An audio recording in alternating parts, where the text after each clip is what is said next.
Avery, whose show is this?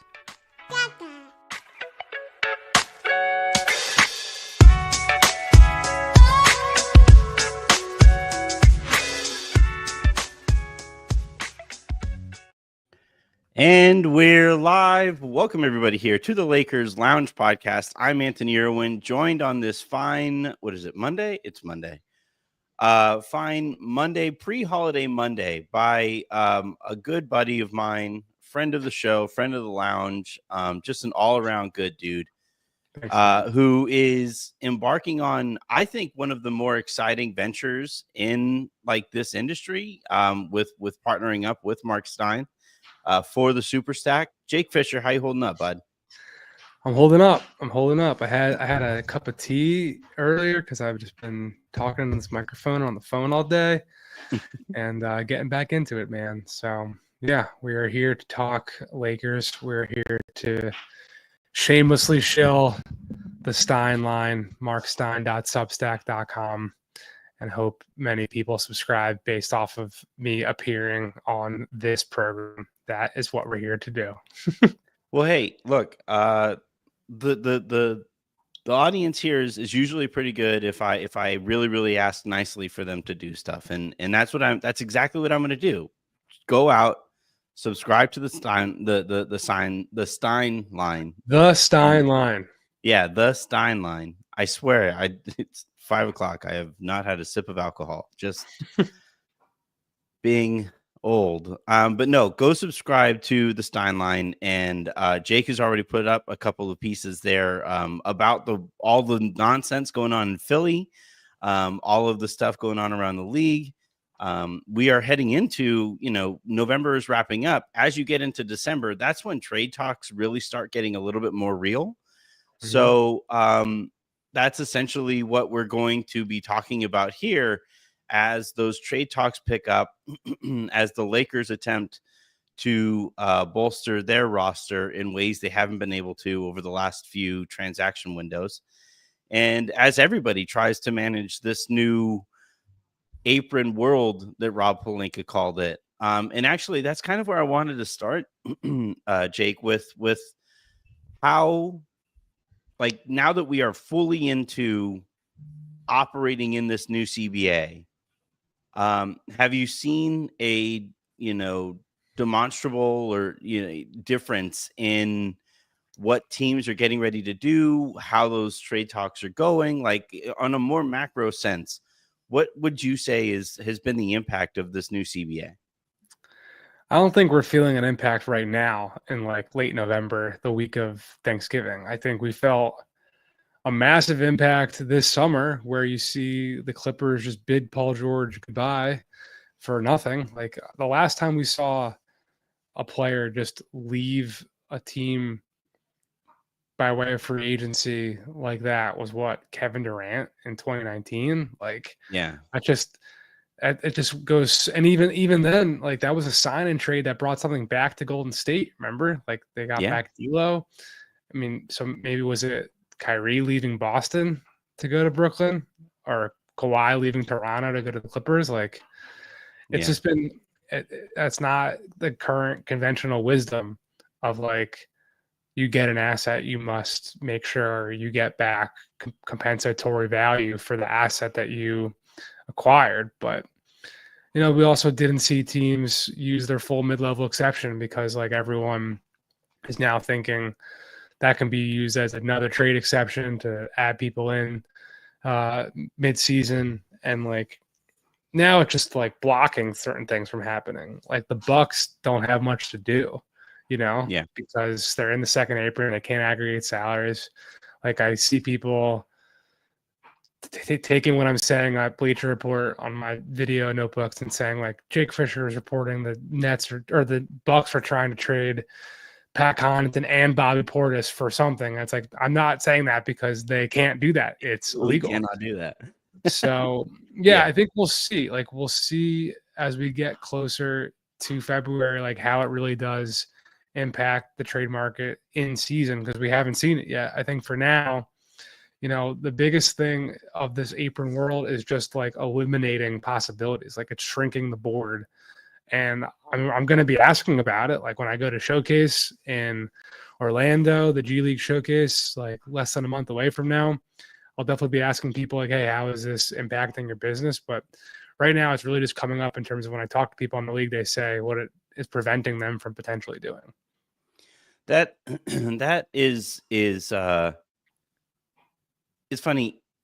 Initially with this new CBA, I thought that all of the aprons and stuff like that would operate as like an excuse, like an inherent excuse, essentially, that like owners would use. Yeah, we don't want to go into the second apron because of this, and we don't want to do this because of that. And it was more so like like if it suppressed movement, it was done so more in an implicit way. But what we're learning is that actually there are very explicit situations here where it's like, no, we cannot do this. Like I was before the other day when you know, the latest dumb thing happened in Philly. You know, I was looking at you know, just for the sake of having some fun and writing a piece, I was looking at, you know, could the Lakers trade for Paul George and see what that would look like. Jake, there is literally not a trade that the two teams can pull off without, you know, peripheral trades. There is nothing that can be done that would land Paul George, you know, in Lakers purple and gold. You know, and it's because of what we're talking about here. There are just so many limitations. The Sixers can't take on and can't aggregate salary because they would be above the second apron. The Lakers can't do stuff because they would be up against the second apron. You know, the Lakers don't have the salaries to like add up to be enough, you know, and you know, because they would need to take in less than they send out, and the Sixers would have to take in they can only take in so much more than they send out, or else they jump up into the second apron. And there's like literally nothing that can be done there. And you know, it I wouldn't say that it changes my initial sentiment when I saw everything that this new CBA entailed, but it did certainly like made me realize, okay, it's not just excuse making at this point. There are literally so many things that the league is used to being able to do that they cannot do. And do you think we'll have from here on out like less active transaction windows? No, I think it's too early to say, because what it could just do is force teams to make a lot of smaller moves on the margins. And like, Yeah. sometimes we'll have a trade deadline and people will say, wasn't that busy of a deadline? And you look up and like 40 players were traded. It just wasn't like an all-star that changed teams, you know? So will there be, I mean, I think the fact that these challenges are so punitive, like the Warriors very quickly shifted from we're going to get Paul George and Larry Markkinen to we're like letting Chris Paul or declining his option and letting him slide off our books. We're now a room team and we have access to all this stuff. Like, I think there's going to be plenty of opportunity for teams to swap long-term salary. Like, I was just talking, this is just an idea. This is just a concept. This is not reporting anything today. Yeah. I was talking on the phone with someone today about the idea of like D'Lo and Jalen Hood-Schifino for Nikola Vucevic, just because the salaries match up. Not to, and the Lakers, of course, are being linked to big men all around the league. Like, we're saying, what does that do for Chicago? Well, because, you know, theoretically the Bulls would want to get something back of value. Well, they're just getting off Vucevic's long-term money. Like, he'll have $20 million for next year. Those other two guys are expiring. Like, could we see deals like that where you're just seeing like maybe someone get straight salary dumps, not just straight salary dumps, because like you'd be getting back a starting caliber center if you're the Lakers in that scenario. Again, yeah, I'm talking about it from Chicago's perspective, but yeah. Like, could we just see like less? You're not really getting compensated for it. You're just you're solving your problem. Like, it's kind of like, I hate this expression when it's talking about people, but like, you know, you're swapping your trash for other person's trash kind of thing. Yeah. But yeah, I think also like the mid-level exception stuff, guys who are making under that value where that is a trade, like, do people start hunting like minimum salary players on, the Charlotte Hornets or the Brooklyn Nets or, the Utah Jazz type stuff? Like, are there impact veterans that don't make it to the buyout market now because you're willing to give up like a second round pick for a minimum contract guy? I don't know. I think it's also just like, it's going to be about being opportunistic. If you're a team that thinks you're in contending mode or that you can get into the play-in picture and you can just like do one thing to make yourself that much better and accomplish your goal, like everyone's gonna be looking to get better. So Yeah. what type of trends we see, I know this is like a big couching answer, but like it's just, half the league isn't trade eligible right now. And when I talk to people, they're like, yeah, we haven't really talked to anyone, but there's like few things going on. So I think it's still like the early, these are what we're looking to do. These are guys that we'd like on your team, blah, blah, blah. And we'll get, as we get closer, especially as people flock to the showcase, like I keep saying, that's December 19th. So 3.5 weeks away to start thinking about, I mean, we'll start to get some sense of trends and stuff that is going to, underscore a lot of this stuff. You mentioned, the Lakers search for a big. Now they did get Jackson Hayes back. Apparently, he is healthy and he will be available for Tuesday against the Phoenix Suns, who also are going to be healthier. They're getting KD and Bradley Beal back. Christian Coloco was, I guess, fine, filling in there. He looked very much like a two-way player who hasn't played in, going on 2 years. Hayes has been pretty good at the beginning of the year. We're still waiting to hear any kind of an update on Hayes's reopened domestic violence case. The cynical part of me is kind of wondering if we're going to hear anything more about that.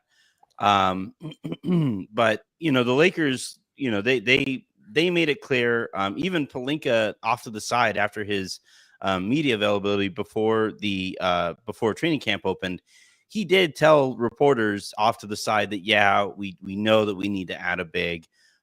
It's been a really poorly kept secret even beyond that. The big that I keep hearing the most about is Jonas Valanciunas. The Lakers pursued him as a free agent over the summer. And then, because of how things played out with Klay Thompson and how long that was taking, he wound up signing in Washington anyway. But the Lakers have remained interested. I don't think it's a coincidence that he was one of the names that was brought up when LeBron was leaking who he would take a pay cut to help facilitate the Lakers to get. He seems to be the most likely kind of candidate. Is there any like dark horse candidates that you've heard about or that you that sticks out to you as far as, guys that the Lakers might potentially target in that big man market? For what you said, I mean, Valanciunas is the name that you hear the most often. I think it's also because he's very available, and you compare him to Nikola Vucevic in Chicago, he's making $8 million less a year. Like, it's just a cost-effective salary. That's why I think Washington was so interested in signing him. Like, look, the Washington Wizards are a team full of 19, 21-year-old kids. Jonas Valanciunas is in the twilight of his career. Sure, is he bringing some professionalism and like a linchpin of your lineup that like can raise everyone's floor from a developmental standpoint? Yes, but like that's a really tradable deal, just like the Wizards when they restructured Rashawn Holmes' contract. Like Washington is just as focused on playing the trade game and having stuff come back for them that's future draft capital more than anything. So I think that's naturally why he's a top target for LA. Brook Lopez was a name that I heard for them last summer, and that Milwaukee was exploring his trade value. Clearly the Bucks did not think there was anything out there that was worth their while to move him. And I don't know if they will right now. Like, he's just as integral as anyone to that Bucks organization from an on-court, off-court standpoint. He is a defensive player of the year candidate when healthy and right, and like seems like he's building some good rapport with Doc. Like right now, I think it's still a little too early in Milwaukee to see like if they're willing to go to that type of break glass and in case of emergency type of move. I feel like it's far more likely they're going to be looking at what Pat Connaughton can get back for them and that type of level. I mean, it is difficult to find a trade for anyone above $20 million, though, if you're the Lakers. And I think Brook's around 23. If you're not putting in like multiple guys, and that D'Lo, Jalen Hood, Shafino, like 20-ish million, I think is like a nice, like if you're just conceptualizing like outgoing pieces, which again, that was kind of what the bulk of the Lakers package was for DeJounte Murray a year ago. So we kind of already know that that's a deal that they're at least willing to send out.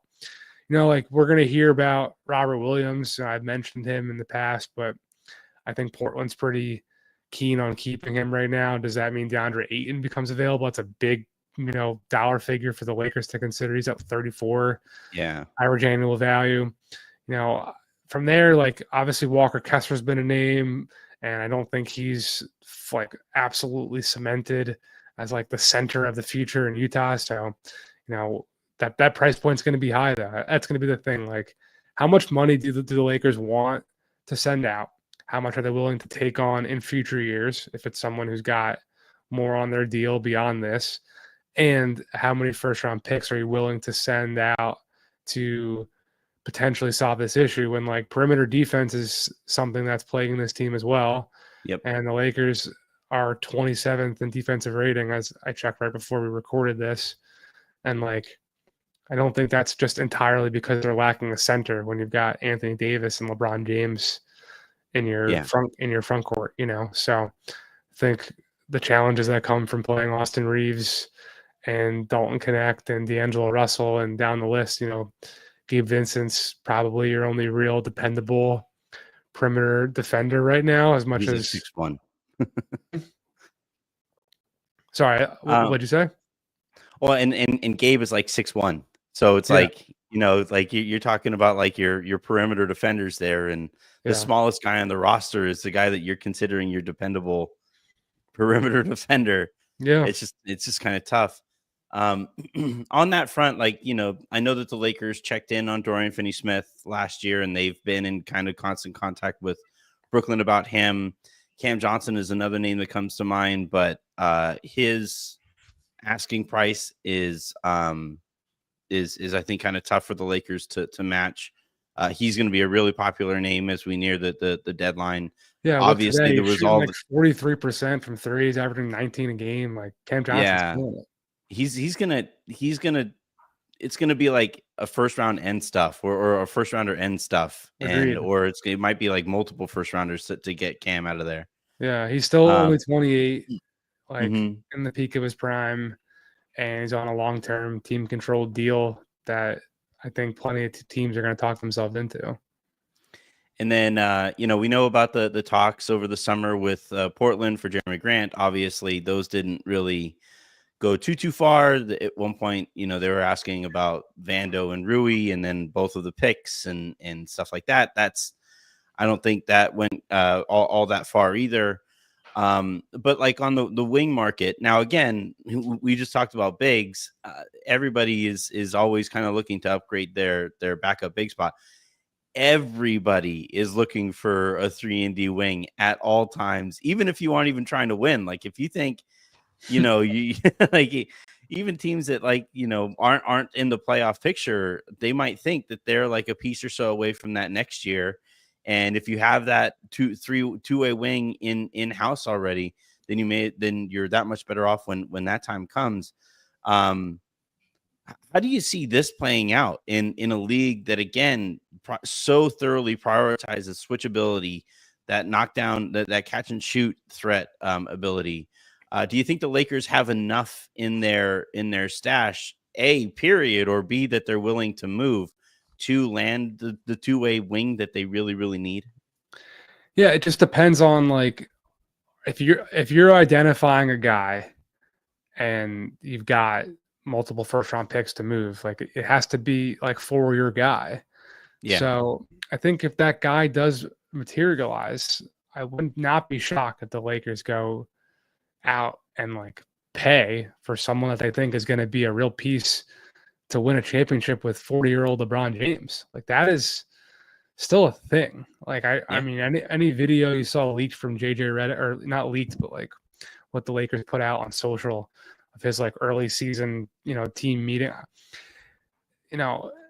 I kind of forgot about it, but like he said plain as day, like, when we're trying to build championship habits and win a championship, like, I don't necessarily think of the Lakers as championship contenders, but clearly that is like still the goal, right? You've got 40-year-old LeBron James and Anthony Davis. They aren't in the middle of a youth movement either. No, exactly.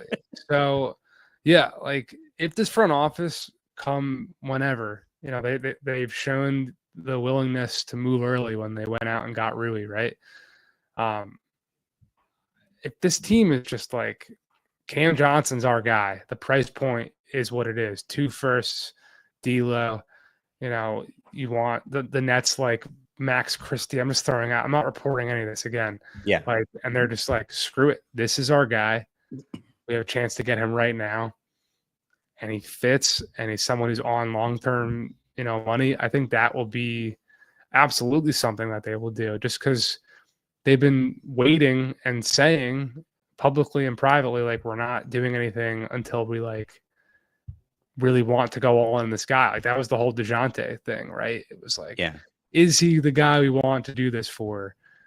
Is this someone we want to spend all this capital for? I mean, one player that probably won't cost that much draft capital wise, will take some accounting to get there monetarily, but he was linked to the Lakers, and he was definitely going to sign with the Lakers until the Indiana Pacers came in with a balloon contract. Like, Bruce Brown's still out there. Yep. He's not playing right now, but does he come back? Is he healthy enough?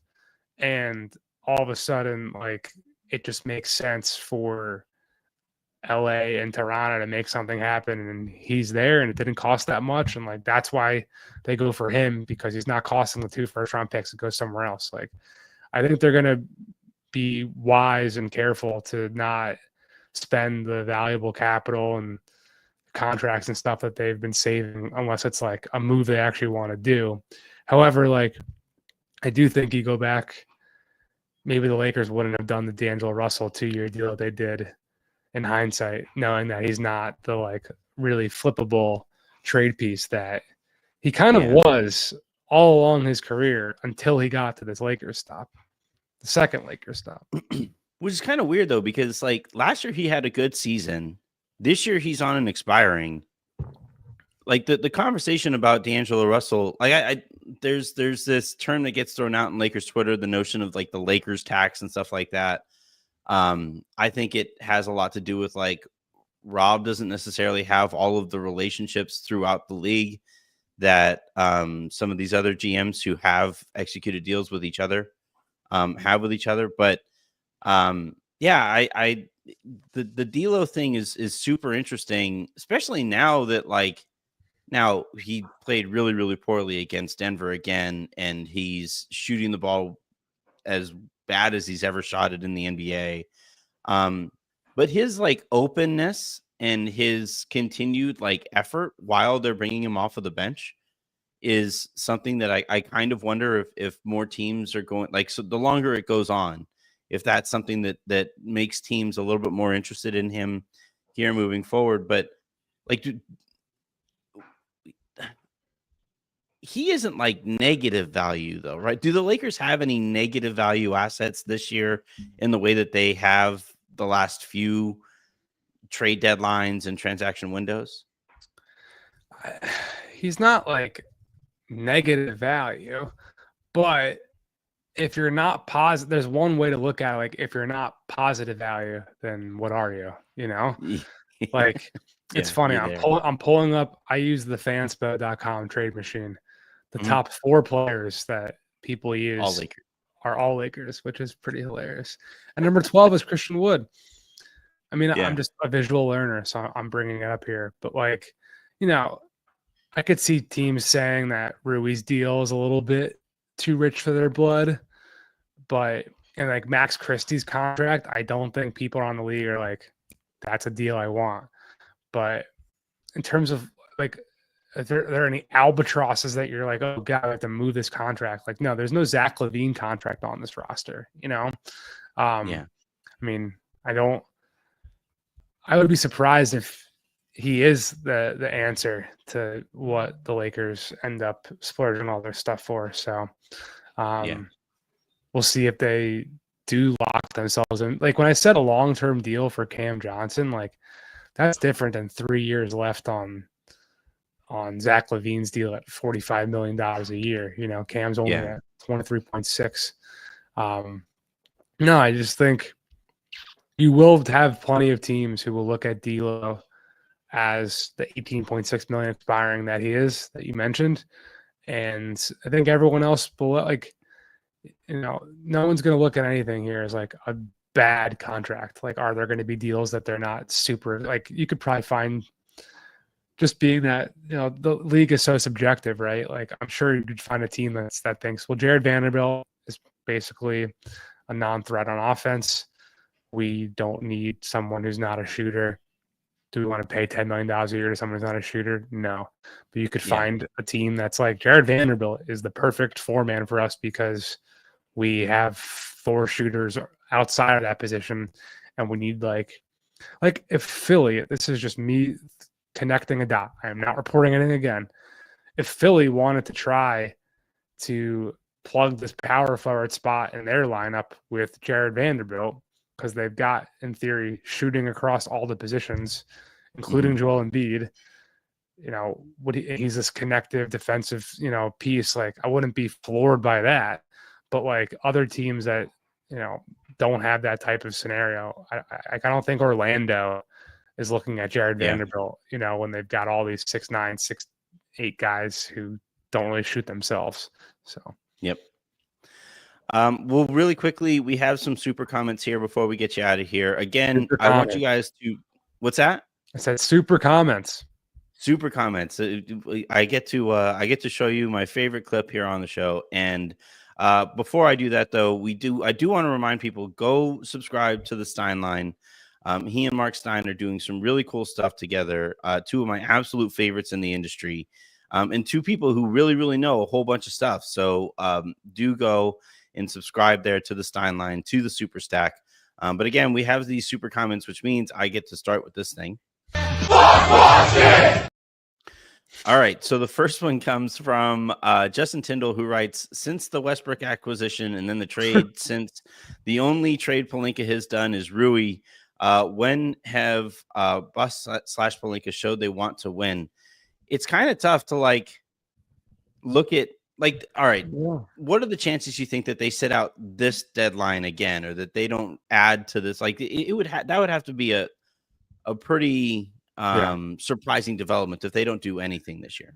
Yeah, I'd be surprised. I understand what you're saying, the commenter's saying, because like outside of that, like what have they done? It's fair. I mean, they've been opportunistic in the offseason, right? Like, I was a big fan of the Gabe Vincent signing. There was some type of like, you know, Denver kind of synergy there, where like he was on the Heat team, obviously that lost. The Lakers lost them in the conference finals, and I think Gabe is like really standout dude, hardworking guy. It's tough for him, I think, to play just like standing in the corner. Like, he's, I think, pretty good picking he's a rhythm player. And likes to play with the ball in his hands a bit more than I think he's getting the opportunity for. But yeah, I agree. Like, put your money where your mouth is if you really want to contend. And I'm sure that's what some people affiliated with LeBron James and Anthony Davis are probably going to be saying at some point in time too. It's just like copy and paste on the same message over and over and over again. This next one is more of a comment than it is a question. Of course, the Suns had 6 days off before playing the Lakers. And then finally, Grape Swords writes, I'm here late, but when do the Pelicans become sellers? They've had the year from hell. It's a great question. And like, someone on the phone today was just speculating to me. He was like, why isn't Brandon Ingram the guy that the Lakers go out and trade for? Like, long, does bring like some level of rim protection at his size. he could be a bit of a creator. I don't necessarily love that fit, but just, yeah, I mean, the Pelicans have had a year from hell for sure. If Philly doesn't have the tailspin that they're on right now, like, we're probably all talking about New Orleans. They're getting like a little bit of a cover because Joel Embiid and the Sixers really are dominating the headlines. Yeah, I think they're probably, both teams are probably a ways away from considering themselves sellers. It's really hard to go into a year considering yourself a contender and then jumping right into selling. But in this new CBA, some of those decisions have to be made a little bit quicker. But Jake, this has been an absolute blast, man. Thank you very much for the time and Thank you. No, best of luck, man. I'm really, really pulling for you and Mark. Like I said earlier, I don't say this about everybody. You guys are two of my absolute favorites in the industry. When I was laid off, Mark reached out and talked to me about Substack, spoke on the phone and has been in constant conversation since. You obviously, we've kind of grown up in this thing together, and I look forward to seeing you at every summer league and stuff. So two of my absolute favorites. I'm pulling for you guys like crazy. And if you guys are listening to this show, I want you guys to go out and subscribe to the Stein line, because it's already excellent work. And then now you just added Jake to it. It's going to be great. Thank you, man. Appreciate the kind words, the friendship, and the support. And yeah, there's going to be plenty more. Like, we're going to be able to pinpoint Lakers targets and stuff all around the league. Just a little too early right now. So stay with us and get in now. Like, the annual rate of Mark's subscription or of the Substack is just, it's $50. It's not going up. It's not going up. And you're getting me. And right now we've got a sale, and you want to get in now before half the league becomes trade eligible on December 15th. We're going to be pumping out content, every day. So get in while the going's good. And I promise you won't be disappointed. I agree. All right. That is going to do it here for this episode of the Lakers Lounge. We have a game tomorrow. Until then, have a great rest of your day. Make somebody else's. Tell people about the show. And I will talk to y'all after the game against Phoenix. Have a good one, everybody. Here's Avery.